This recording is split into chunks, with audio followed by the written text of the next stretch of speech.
Balikan nato ning problema sa mga abroad, no? Sa kinabuhing abroad, no? Kini uban, na yung mga abroad nga wala gyud problema sa ilang pamilya, wala issue sa ilang pamilya.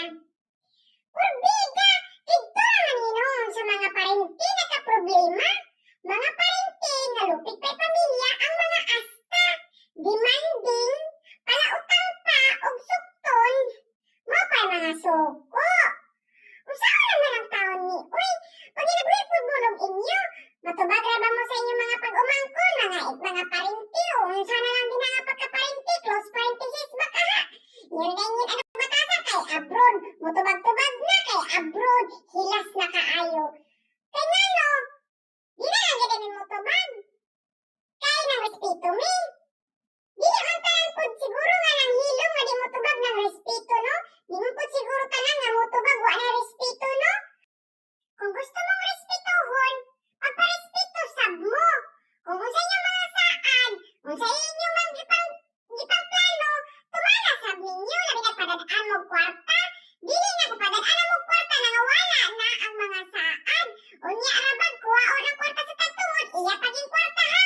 Sila pagidaotan, sila pa'y ma-stress, sila pa inyong himuong isyuhunon.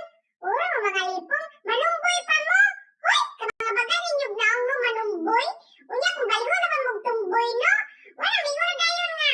Wala kay kwartahan naman. Lisod gini kwarta kay makausap sa tao. Lisod gini abroad kay makausap sa tao. Wala pang gabae diyan nyo, ha?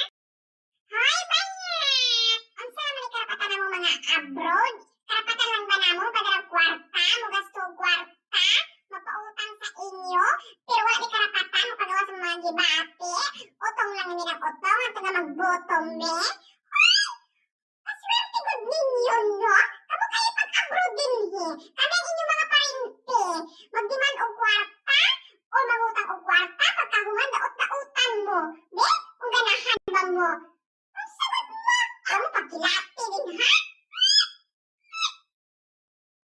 Baylo taoy! Ako ginaingon. Kini nga mga sugilanon. Wala ko di patamaan.